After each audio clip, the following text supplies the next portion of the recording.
I've been in dogs since 1991. We breed dogs that we want to train. I was out here in western Nebraska riding Harleys and training dogs. I don't sugarcoat anything, and if you don't like it, tough.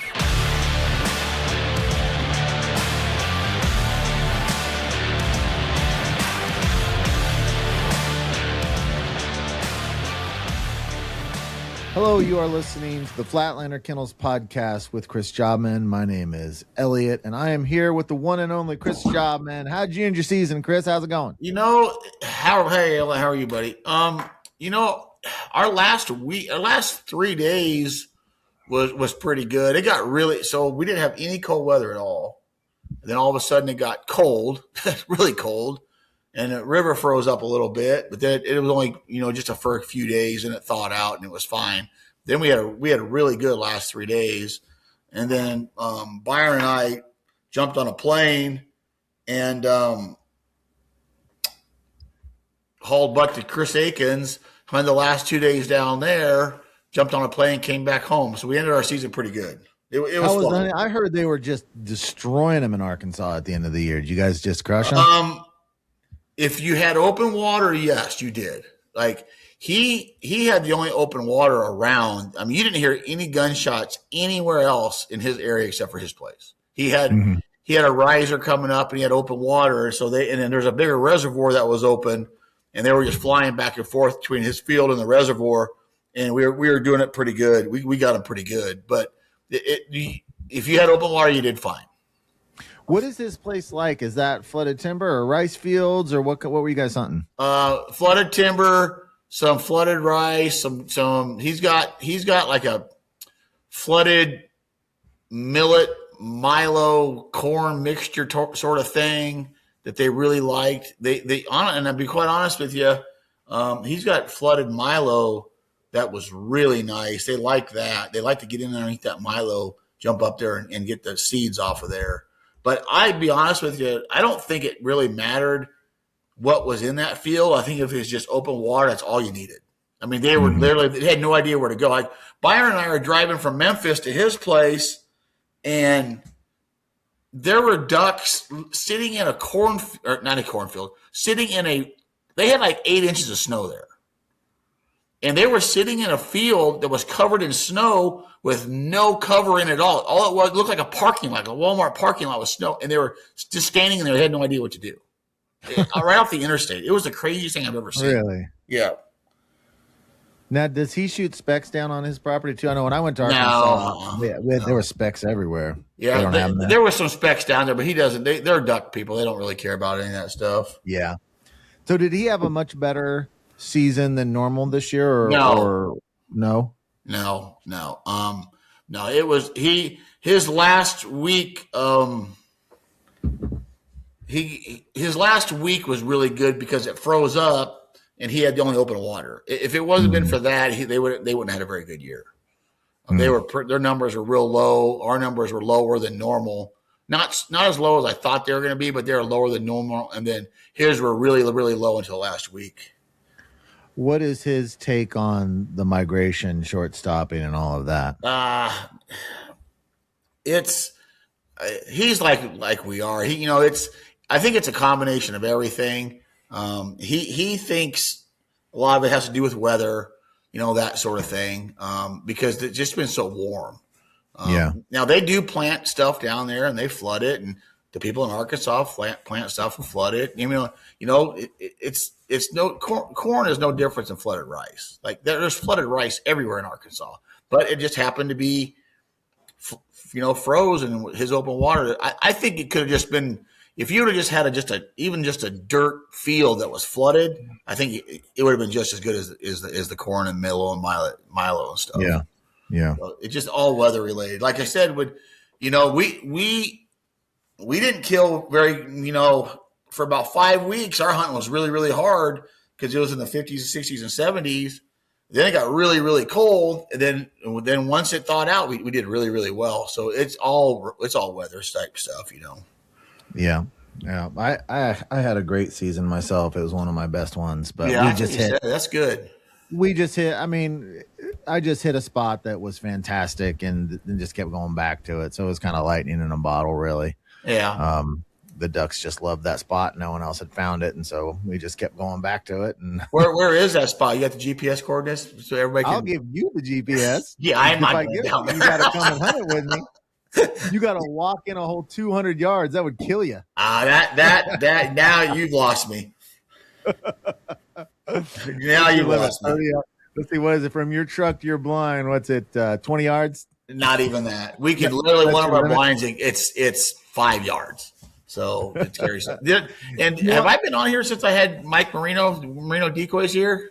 I can't remember. Was that on? Because I don't remember. Did an episode on my podcast. Was that on my podcast? I can't remember. Well, he came up and delivered his decoys to me, and we hunted. I think we've already talked about it, but anyway. Well, speaking of Mike Marino, he is a partner with the podcast, and if you want to check out marinodecoys.com, and he's got hand carved decoys, and his specialty is urns for your deceased loved pet that are just unbelievable, absolutely unbelievable. So Chris has now a dozen, is getting a couple more dozen decoys. If you want to look at all his lineup of hand carved decoys or his urns, if you have a dog that passed that you want to memorialize forever, go to marinodecoys.com. His urns are incredible. His urns are incredible. That's where it's at. But he's doing a great job. He's putting out decoys now, and they're phenomenal. We did talk about this because I remember talked about we had a couple dozen of my decoys off the bank, and his were out in the middle, and they landed right by his. We talked about it, but I think it might have been on my podcast, the North American Waterfowl podcast. I don't remember. Because you did an episode there. I think that's where it was. And if you guys want to hear Chris join me over there, it's the North American Waterfowler podcast. Yeah. So yeah, check out Marino Decoys, guys. It's really amazing stuff. And our other partner we want to say thank you to is Mammoth Guardian Dog Crates. You can go to mammothpet.com or just search Amazon for Mammoth Guardian Dog Crate. It's a phenomenal little kennel with a roll cage attachment and wheels on the bottom. Really versatile, and you don't have to spend that $700-800 price of some of those higher end crates. It's a really, really cool product. So go and check out that partner too. Guardian 15 will get you 15% off of that particular piece of equipment. So you ready to hit some questions today? Yep, I'm ready. Let's do it. Before we hit questions, I want you to describe, you sent me a video of Flash in the icy slushy river that was just awesome. Can you share with the audience that retrieve in that video? Because that's worth talking about. That was such a cool video. And then we'll hit some questions. He's done that a bunch of times, and it's a pretty dangerous situation, to be honest with you. I wouldn't have put any other dog in there besides him and maybe Vader and some of them dogs, but I knew he could touch the entire way, and it was a monster retrieve. The river was full of slush. Like it was like a milkshake. And it was really cold that morning, and we brought all the dogs out. We had 3 dogs with us hunting, and we were picking up, like you hunted with us there, and the birds were just right out in front of us. We were going to walk out and just pick them up. And that's what we did. But then, we instructed that, our guys that, hey guys, just shoot the rise. Don't try to shoot them at 40, 50 yards going away, because if they're wounded, we're not going to be able to get them in the slush. Well, of course, that's what happens, right? And one goes out there and it falls in the slush. And I knew that Flash could touch. So I wasn't overly concerned about, falling through the ice because it was still flowing. There was no major ice chunks like icebergs. It was just slushy, you know. Right. And you saw the video, and I sent him on that, and he had to chase that thing down and tried to dive, and it was a big boy retrieve. I mean, it was. Right. And what's cool about him is he sees things like that. He can see them birds float at 200 yards, and he knows where to pick them out and what to look for. Kind of like if you hunt a rice field, those dogs see those birds way out there in the rice field and then the water. He does the same thing, and he got out there, and I was pretty proud of him. It was a monster retrieve. I'm sure if somebody else saw it, they would be like, "Oh, that's so mean. He's going to die. He's going to get on the ice." No, that's not the case. I've been on that river 1,000 times or more, And I knew he could touch. I knew he wasn't in danger. Now, if that duck would have kept diving and he couldn't catch it, then I'd have pulled him out because I don't want him getting hypothermia. Right. But he was on that duck went all the way across the main channel, and it was in the shallow water across the main channel that you saw. And if it had been in the bigger part where he couldn't touch bottom, I wouldn't have done it because I don't want him getting I worry about hypothermia is what I worry about. But he did a big boy retrieve at almost 11 years old, and I was pretty cool. proud of him. It was pretty good to watch. If you remember, you should put that on the Facebook group sometime. People to see. Everybody would probably freak out and be like, "Oh my God, he's gonna die out there!" And that's not the case. One thing that you can be certain of, if you post anything on social media, there's going to be some jackass telling you how stupid you are. It doesn't matter. I could put a picture of myself walking into a gas station and someone would be telling me I was doing it wrong. That's just everyone on the internet's an expert. One's ready to tell you about yourself. 100%. Now, would I have sent a young, barely gun dog? Absolutely not. Would we have sent Georgie? Yes. Because here's the thing: when dogs get in those situations, you got to have a dog that can handle. Mm-hmm. You have to have a dog that can handle going out, and you have to have a dog that can handle coming back. Because coming back can be just as dangerous as going out. So if you see like they're going to get up to a log, or they're going to, they're coming back, but they're going to get into a downfall in the river, you can handle them around that stuff and on the return and keep them out, because the dogs are typically, they want to go to the easiest spot they think, right? So a lot of dogs in the river that aren't comfortable with the river, they'll go to like a big tree in the water that's down in the river, and they'll go to that thinking they can get on that and be safe. Well, that's the most dangerous place they can be. Absolutely. That's super dangerous. So when that happens, we can handle our dogs in the return. And I can't tell you how many times I've handled dogs away from a tree or a downfall or something dangerous. I do it all the time.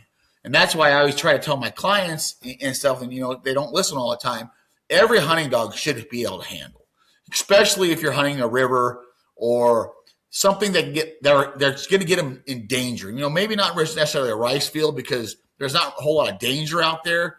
But when you're hunting a river or buckbrush or something like that, there's danger. You got to be able to handle those dogs going out and coming back. Because I can tell you, I have done it, Elliot. I can't tell you how many times I've done it. One time, I got a good story. One time I was hunting a dog named Tweety, who was grand champion, master hunter, M&H, QAA, one of my best dogs I've ever touched, one female. She was phenomenal. And I was hunting this pond that had ice on it, and I don't ever do that. It scares the crap out of me, so I don't ever do it. But what I did is hard to explain. We had open water in front of us, right? And the duck landed across the open water on the ice shelf. But it was only like 3 feet on the ice shelf, and I knew, or 3 or 4 or 5 feet, up on the ice shelf. And I knew if she was swimming, she wouldn't be able to crawl up on that ice. But I knew the ice was thick enough because I walked on it. So what I did was I walked her down the shore a little bit, and I went to the part of the pond that was completely frozen because we were hunting the west end that was open, but the rest of it was completely frozen. And I sent her on a blind retrieve. So this is going to be hard to explain without people seeing me. So imagine that duck is at 9 o'clock, and I'm at 6 o'clock. Mm-hmm. I think Eric Tizon was with me, and I'm at 6 o'clock. I sent her at 12 o'clock, and then once she got to like where the middle of the clock is, I gave her an over, and she ran to 9 o'clock, and I knew it was thick enough for her. But then she wanted to come back through the ice coming this way, towards me, which was dangerous. So I stopped her. I handled her back to the center of the clock and called her to me. Mm-hmm. Yeah. And so people don't think their dogs needs to handle. They really do, because you can save them. Now if I didn't have a dog that could handle, I would have never done that. I would have got the boat. I would have went out there with the boat or something. We had to put out decoys with a boat at that spot, and I would have used the boat. But I knew that she could do that because I have walked on it. So, and I'm pretty familiar with the property, of course. But I think, when it comes to all this, I think all hunting dogs should handle not only to get the bird and be a tool to get the bird, but to save them from getting in trouble where they can get really hurt or killed or injured or anything like it's a major thing for me. Absolutely. And not to mention, it's just so much fun to handle your dog. Yeah, it is. It's just a blast. This is my third dog. First two. The first one was a train wreck. I mean, didn't even train. The second one was steady but couldn't handle. And now Georgie, she's finished. And as 6-year-old, kind of in her prime, it's just so much fun to handle your dog. And especially, you're with people that aren't really used to those kind of dogs, and you handle them on some 150-yard mark clear across the marsh or something on a blind, and it's like they've seen Jesus. They've never seen a dog do stuff like that. Yeah, I remember when Aiken come up years ago, and he hunted with me for the very first time up here, and he saw us hunt the river, which could be some of the easiest things you ever seen and some of the hardest things you ever seen. And he goes, "You guys hunt this every day?" I said, "Every day." He's like, "And you send started dogs, gun dogs that can't handle home, and they hunt this?" I said, "Every day." He's like, "What are they thinking? What are they?" He goes, "This isn't a rice field. This is hard. This is really, really hard." He goes, "So they just take their dog home that can't handle, and they just hope for the best?" I said, "Yeah." He's like, "What are they thinking?" That's craziness to me. He goes, "This is so hard compared to a lot of the other styles of hunting that people do in the country." And I'll tell you, it happens every year. It happens every year. And we try to talk them into teaching them to handle. And they're like, "Oh, no, we're good enough. We don't want little Jimmy being in boot camp any longer than we have to. I'll send my kid to college for 4 years, but the dog can't be away for 10 months. Like it's the craziest thing. But yeah, it's crazy. All right, let's go ahead and jump into these questions. Listeners, if you want to get your question answered, you can go to the Facebook group, Flatliner Kennels Podcast on Facebook, and submit questions there. We try to get to as many of them as we can. So let's go ahead. We're going to have a special guest, not this podcast, but if it all works out, we're going to have a special guest next podcast. I'm not going to tell you who it is. That. Oh, he's a legend. That's for sure. Absolute legend. It's going to be something. It's going to be something. I guarantee it. Oh, my God. All right. Donald Knott says he would like to get some conversation going about your favorite characteristics in dogs, like behavior traits, likes and dislikes. Do you like natural versus instinctual? Do you prefer dogs that have high food drive versus prey drive, intelligence, sensitive or tough? Like, what characteristics would you define if you're looking at the ideal dog? Can you name some of the characteristics that are the most desirable for you, and then try to translate that to a puppy as well? Like, as a puppy, what characteristics? And I know you say you can, your motto is whatever, you can train up any dog, but Chris Jobman's like ideal dog characteristics. Well, and then how that would play out as a puppy. That's a little bit of a loaded question, because here's the thing. There's certain dogs out there that us as professionals, we call them pro dogs. They need to be handled by a good professional, because they will run over the top of anything else. If you're not the alpha male of the bunch and they don't respect you, you're done. You got no chance. So are these normally male dogs? More oftentimes males. More often than not, it's a male dog, but I have seen some females that are a lot. I'm talking a lot. But a lot of times those females, you can kind of get to them a little bit mentally. You can kind of intimidate them a little bit. But them big, hard-charging alpha males are tough. Now, those aren't for everybody. I've had clients that I want a fire-breathing dragon, and they get a fire-breathing dragon, and we train the fire-breathing dragon, and they take it home, and they can't handle it. They can't handle them. They don't listen. They're not alpha enough to make that dog mind them, right? So they're not for everybody. My personal favorite dog, and this is just me personally, I want the hardest charging, wildest, most prey drive dog that there is. That's what I like, because the style that I'm hunting, I need a dog that goes out fast and back fast. Now coming back is not That's not a big deal when it comes to running tests or training, coming back fast. But how I hunt in the river, they got to come back relatively faster where I'm a quarter of a mile down the river chasing birds. I like that dog. Now, with that being said, if that dog is a big, hard charging monster of an animal, I call him a black alligator, and they don't have any brains, that bothers me. Because you can only correct, because let's face it, it's not fun to take your dog hunting and you spend the entire time correcting it. That's not fun at all. So once they have some brains, I want a big, hard charging dog with brains. Now, they're not always the easiest to handle at a hunt test or at the line or anything like that, but I've made my career on handling dogs like that. And super soft dogs. I got the whole deal in there going. But that's what I like. Now, somebody that's got a little less experience, maybe not quite as outgoing, maybe not quite as alpha-y, that dog won't do very well with them.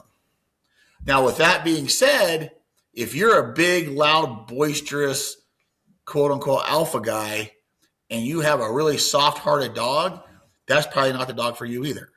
Because you're going to start, your big old loud booming voice is going to literally scare them. That's just how they are. And so I look for that big, and I like my personal preference. This is all personal preference. I like black dogs. And me and Eric tease on, everybody, we talk about this in depth. And we were talking about this the other day. I like black dogs, zero color factor, black on black on black. The only thing they can throw is black. That's my favorite in the whole wide world. And I like a 70 to a 75-pound male. Now, I do have some really, really nice females, but for some reason I gravitate towards them. Now, what about leg? Do you prefer them to be kind of long-legged, or does that make a difference too? I like them for my hunting dogs. I like them to be a little bit more long-legged, just because we hunt in the river. Now, with that being said, like the Indie dog that we train, she is 45 pounds of fury. She's phenomenal. I would own her in 2 seconds. Her brother Vader, who I do own, is built a little bit like that. But he makes up for it in heart. He is, and those are jet dogs, right? Those are all jet. Those are all jet puppies. Yeah, and like Eric Tizon's Puck. They're Puck, Indy, Vader. They're litter mates, and they're all smaller, hard charging dogs.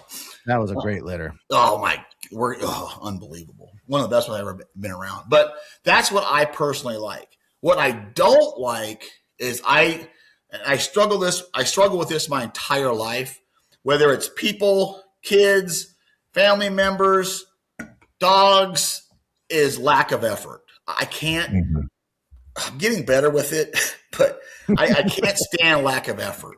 And if you ask my kids, I've talked to both of my boys since they're little, and I always, and if you walk up to Caden or Cooper and you say, hey, what's dad say this number one thing in life? And they say effort.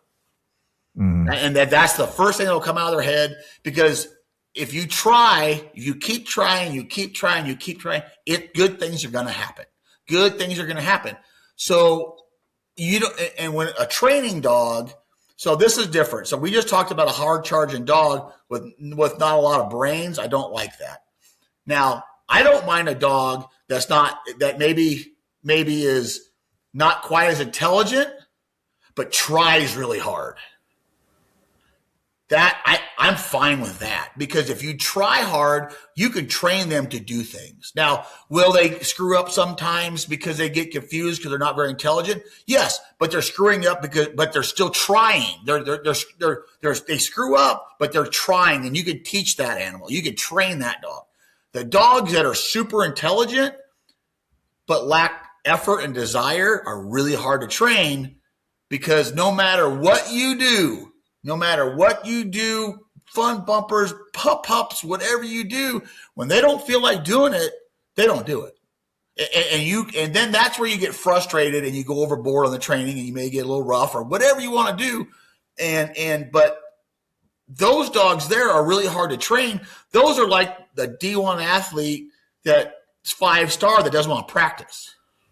Right. And they're not coachable. They're not coachable people or dogs.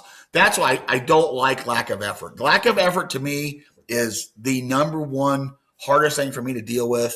Now, soft dogs, I would take a softer dog over a dog that takes a high 9 all the time. That's no fun. That is no fun at all. So I like the middle of the road when it comes to pressure. Flash he doesn't take a whole lot of pressure. He doesn't need to. Vader really doesn't either. But some of the dogs like Jet we talk about, he was a high 9 all the time. He never, Elliot, you could high 9 him for a cat, and he wouldn't even make a peep. You didn't know he'd go like this. He'd go, and then that was it. That was it. You do that to his puppies, they're like, oh hell no, that ain't gonna work. but that's how he was. But he was one of them big hard charging males. He was great. But so that's what I like. What Who was other the female out of that Puck Vader litter? What's that? Who was the female out of the? So that was Eric Tizon's dog Hope, who was a grand champion, M&H, all that stuff. That was Hope. That for some reason that litter, Jet and Hope, I never see anything like it. They are phenomenal animals. Now Hope is no longer having puppies, which is too bad, but they were phenomenal. And then right at the same time, you had Red Linda out of the exact same all time out of a different litter. All of them. Yeah, that's where Georgia came from. There was 2 whelping boxes down there, and there was the Isla breeding with Flash, and then there was the Jet Hope breeding. They're right next. They're like one day apart, I think. Just think about all those dogs are unbelievable. And there's a pile of grand champions out of those 2 litters. Piles of them. They were phenomenal litters. But that's what I personally like. There's another part of Don's question I didn't get. Did I answer his whole question? No, I think. Well, go to puppies now. Like characteristics. How do you identify those characteristics that you like out of the puppies? Can you see it that early?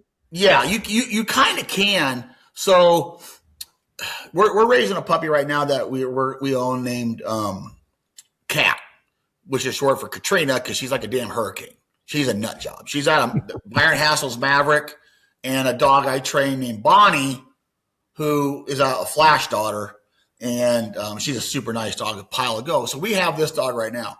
Funny you say that. So this was the last puppy. So for people that think, I got to pick the litter. No, you don't.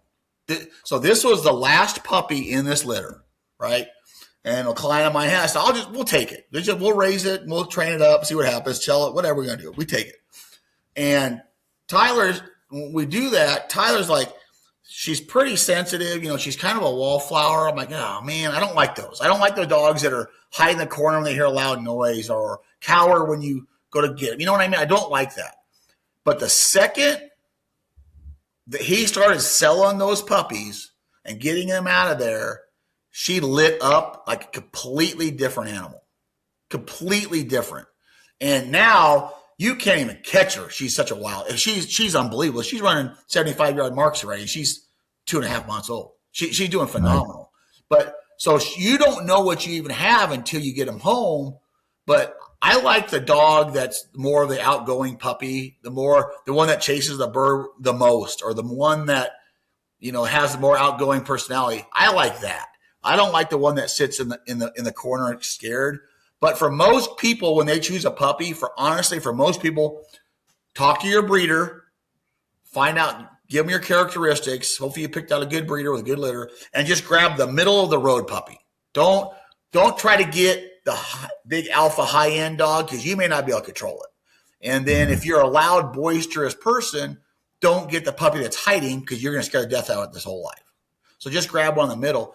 And people that think that, I got to pick a litter, I got to have second pick, that doesn't even matter. And one of probably the best dog I've ever touched and trained in my entire life was a dog I owned named Breaker. And he was out of Chopper, a full litter, son of Chopper.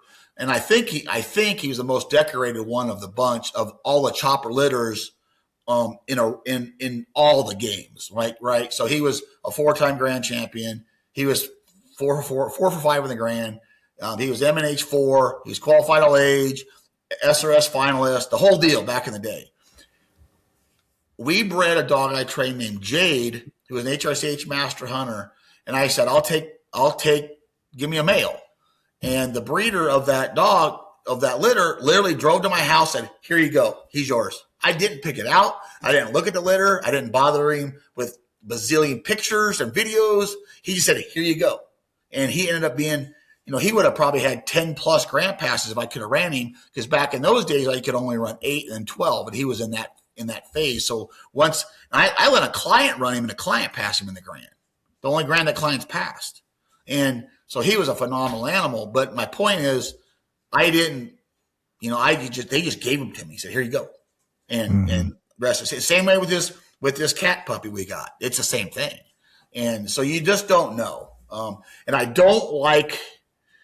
don't care for a real loud puppy, like one that's in the box just constantly yipping and yiping and screaming. That scares me a little bit, because some of that stuff's hereditary and it's really hard to fix. Mm-hmm.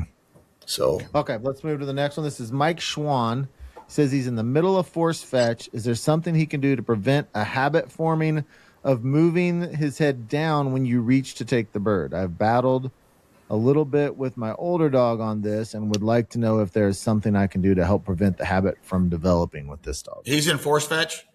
Yeah, middle of force fetch. All right. I know Mike real well. Hi, Mike. How are you, bud? He owned a breaker puppy that was a little bit too much. He owns a really, really nice 7 or 8 time grand dog, but he owned a breaker puppy back in the day that was a little bit hot. A little bit hot. But so this is a really hard thing to fix, because if you're in force fetch, they just do that. And it's so hard to fix. Now, we did a podcast, 1 or 2 podcasts ago, we talked about treat training. This would be a really good time to try this. I'm not a treat trainer guy. I'm not as well versed on it. Can you describe better what the dog is doing? So if I understand right, he's reaching for the bumper and the dog's dropping his head, right? Trying to keep the bumper away from him a little bit. Okay. And the bird. So that I've seen that happen a lot in dogs, and they drop their head and they try to keep the bumper and the bird away from them. And you can do a couple of different. You can reach down there and lift the head up, with the collar and that sort of thing. Which it only works for a little bit. It's just kind of a deal that they have. One thing you could do is in force fetch. So let's just say you're grabbing the bumper. You go to grab the bumper with your left hand, right? So and he drops his head. Well, if you do any kind of treat training, we talked about this, get a little treat. And every time you go to grab the bumper, bring the treat over and lift his head up. He'll lift his head up to look for the treat, then take the bumper out of his mouth and give him a treat. So when he sees, they say, so if you go to grab the bumper with your left hand, right? And then you go, and then he drops his head, bring your right hand over, and then he'll associate, hey, that right hand's coming. He'll look up to that right hand, you take the bumper out. So that, like, say at a test or something, he's doing that and he's driving you crazy, bring your right hand over, he'll probably look up at you and then take it. That's one way around that. Now, you've got to be careful with that, because during force fetch, if you do that, some of these dogs, and I've done this before as well, how I know this, some of these dogs, if you do that, they'll spit the bumper out, anticipating the treat. So your hold has got to be really, really good before you can do that, because they'll start, like I said, spitting the bumper out, anticipating the treat. So, but that's one way of doing it. And I'll be quite honest with you, Mike, it's a really hard thing there's no really fix to it. You've got to figure out what works. And I bet that treat stuff would work for you to get him through this, because I think some of it's avoidance, and you got to read the dog. So it could be one of a couple of different things. One, he could be holding on to it because he doesn't want to give it to you. Okay. Or I personally probably think it's an avoidance thing, where he knows as soon as you take it out of his mouth, that process is going to be repeated again of ear pinch and force fetch. And then they think, I'm just going to hold on to this as long as possible, and I won't have to do it anymore. So that's where you can use the treats and try to get him to confuse, and you kind of almost trick him. All right, this is from Mike Beckett. He said, you often talk about the differences between the AKC and UKC hunt test. If you could take one rule from UKC and apply it to AKC, what would it be? And vice versa. If you could bring one rule over from AKC and bring that to UKC, what would it be? And he's talking about Grand and Masters, like the highest level. So what would you like to see pulled from each rule? So let's take one HRC rule and move it over to AKC. I really like how HRC lets you handle in the area of a mark. And a lot of AKC only people are like, oh, that's too bad. Your dog should find the bird, blah, blah, blah. That's fine. How many tests have you failed when the dog had to handle on a mark that sunk in the water? And it's not the dog's fault. So, or it's really hot. It's really, really hot. And the dog gets in the area of the fall and is hunting for that bird and knows that bird is there, but there's no smell. And the more he hunts, the hotter he gets, the harder he gets, the more he breathes, he can't smell. So if you're a smart handler, you put or judge, you let them put that dog on the bird if it's in the area and go to the next bird because it's a safety thing. AKC, 99.9% of the time, if you handle, that's a handle. There's no handle in the area. That's still a handle. HRC, if your dog is in the area of the fall and you handle, it's not considered a handle because the dog made the area and you just helped him, which we do in hunting all the freaking time. Yeah. All the time. That's one thing I would do because I've seen too many dogs get right in that, or like a flyer. Let's just say a pheasant flyer, for instance, in master. They're so hard to find, and that dog has made the area, and then they put on a gut hunt, which they know the bird's there, but they're looking, and now the judge is marking them down for hunting extended hunt. Well, the more they hunt, then they start forgetting the other birds, and they lose their memory. So if you could help that dog, it did its job. There's a lot of conditions and circumstances where the dog can't find the bird. It could be sunlight. It could be weather. It could be a million different things, right? And so I think they should get rewarded for that. Now, bringing over a rule from AKC to HRC. Let me think about that a little bit.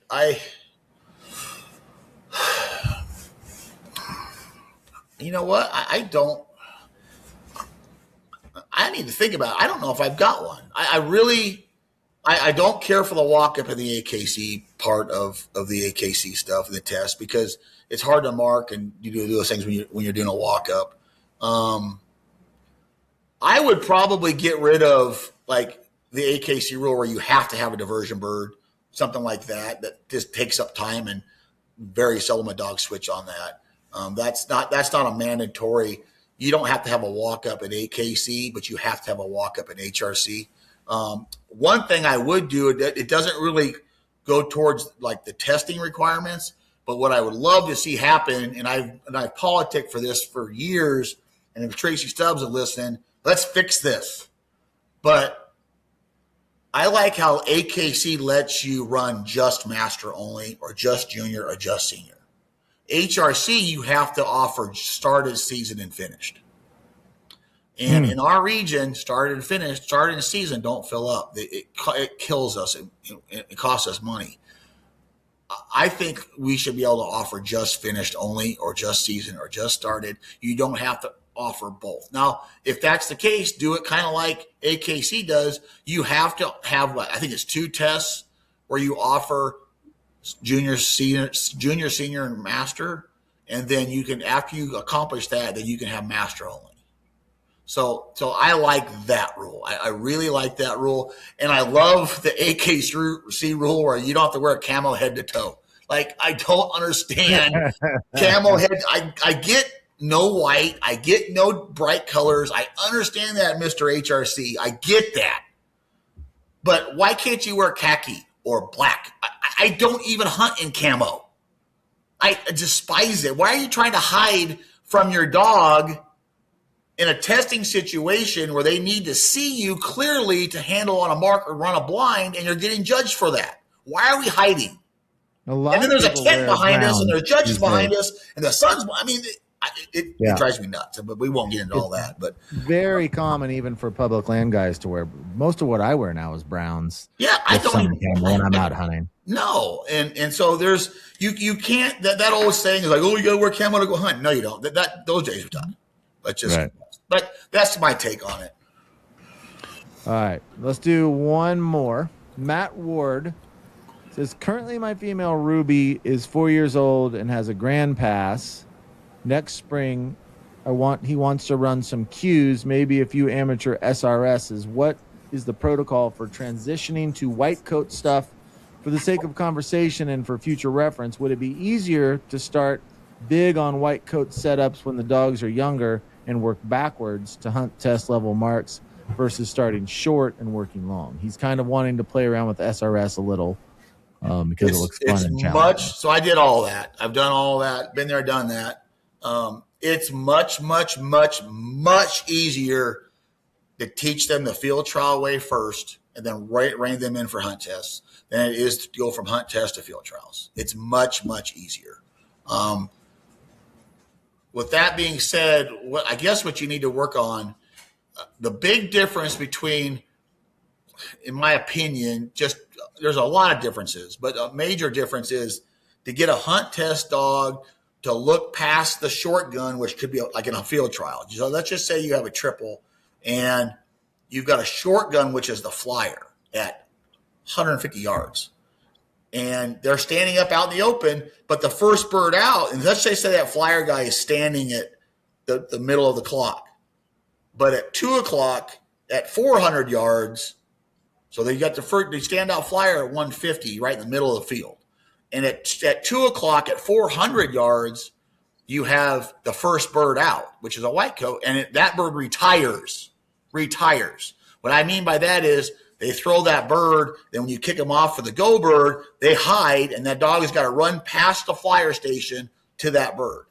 And that hunt test dog has to look past the flyer station to find that gun, which is very difficult to do if you're one of those guys that put your flyer station up close, or very difficult to do if you're one of the guys that throw those short bird first. Well, you should be throwing the long bird first or something like that. It's really hard to teach hunt test dogs to look past short guns and find the long gun. That's very difficult. And then it's very difficult to teach those dogs retired guns, which means the dog they hide. So let's just say you got a triple at 9 o'clock, 10 o'clock, and 2 o'clock. And let's just say the 9 o'clock's a go bird, and they throw the 2 o'clock, they throw the 10 o'clock, they throw the 9 o'clock, and then you'll get the 9 o'clock. The 10 o'clock stands out, the 2 o'clock retires. So now you got to get your dog to look past the standout gun to go to the retired bird. So that eye discipline is extremely hard to teach a hunt test dog to do. It's not impossible, but it's hard. I've done both ways.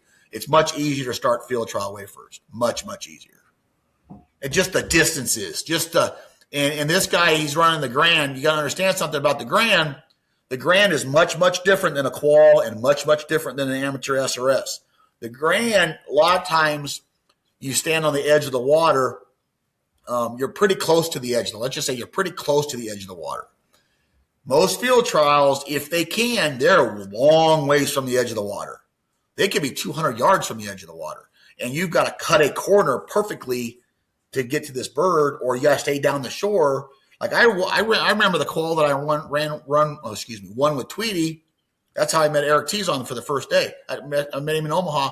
I ran on a call there, and the long middle retired was 340 down the shore watermark. And she stayed in the water the entire way and pinned him and won the call. But we also started her the field trial way first when she was a baby. That's what we did. So it was good for her. Now, so with that being said, you need to stand off the water. Things are much different, a lot longer, a lot tighter, really tight marks. So good luck with all that. It's an uphill battle, but it can be done. All right. Well, those are our questions for today. The next episode is going to be in 2 weeks, where we're going to have a very special guest that you guys are going to love. I guarantee it. Guarantee it. All right. Well, thank you guys for listening. Chris, let's close this out. All right, guys. Thanks for listening. See everybody at the line. Take dead aim.